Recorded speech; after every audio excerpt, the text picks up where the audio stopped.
Coach, just in short, what do you hope to gain from this meeting? Just like I said there about I gave them recommendations that I'd like to see. We'd like to finish the game if we had to. If we couldn't do that, we'd like to be considered co-champions because we really feel like we won a football game or had a chance to win a ball game for one person.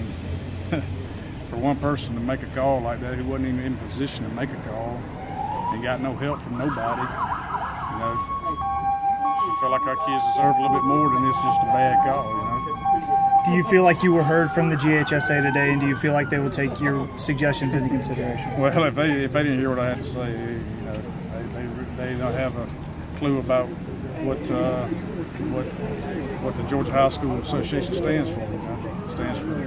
Stands for doing what's right for kids, and hopefully they heard me. Hopefully they'll listen to what I had to say, and hopefully they'll come to a conclusion as betterment for these kids. Do you feel like your argument of the rule, the interpretation of the rule itself, we didn't appeal a judgment call? Like I said, we appealed the misapplication of rules being involved. There's 3 misapplication of rules that were in the National Federation book, and they were misapplied. And that's what we presented our case on. Like I said, a judgment call was whether did he fumble the ball or did he go down to the 1 yard line, half-yard line. That's a judgment call. They misapplied the rules, and that's what we appealed. We appealed. That's what we appealed. Can you explain why you got a little bit emotional during some of your? Well, I mean, if you work with kids for 25 years, and you work for a particular group of kids, 25 seniors for 4 years, and you see them kids every day, you probably see them kids over, it's 365 days a year, correct? If you see those kids 330 days out of the year, yeah, you'll get emotional too. The way they work and the way you spend as much time with them for one person, like I said, to make a call, to change the outcome of a ball game like that, and somebody who wasn't even positioned to make a call. I have a problem with that. So it's been more than a week. They said they were going to meet again until maybe January. That would frustrate anybody, wouldn't it? Let me sit on this for a month. It don't take that long to make a decision. You know what I mean? Like I said, in the spring, how many days it take for Johns Creek to hear from you? So yeah,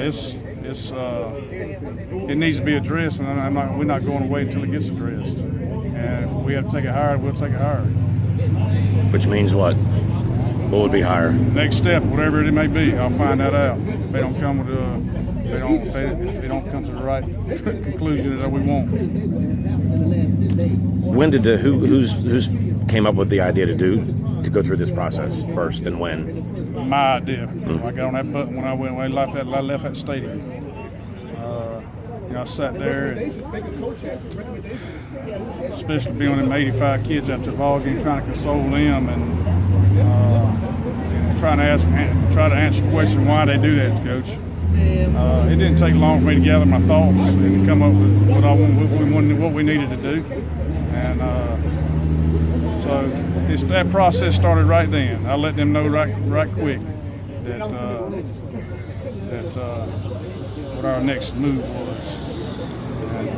First thing I got was, can't appeal a judgment call. That's not what I wanted to do. I didn't want to appeal a judgment call. And, a guy got it blown off a little bit, which kind of ticked me off a little bit. Somebody said they wasn't going to get the Board of Trustees together. So, it's been a long 10 days.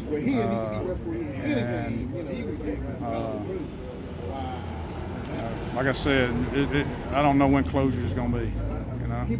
They didn't give any indication when closure was going to be. So it don't take that long for adults to make a decision, you know what I mean? So we'll see, wait and see. In all the scenarios with the officials, is the lack of a conference the most aggravating part of it by far? Yeah, I mean, we're in a state championship game. 3 other people saw the call. 3 other people saw the play. Not one time did they step in and convene and say, "Hey, man, let's get this right."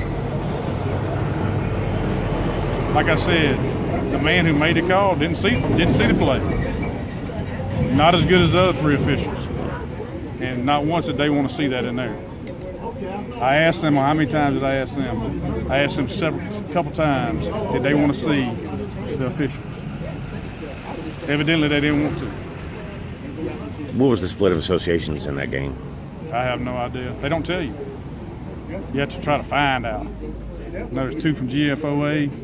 One was a collegiate referee. You know, how many times? I wonder how many times she's officiated high school ball games, or how many she had up under her belt this year. So they don't tell you where they all from because they pick and choose. You know, so that crew's never worked together. You know, they may have a couple on there that's worked together during the year, but you know they come from all over.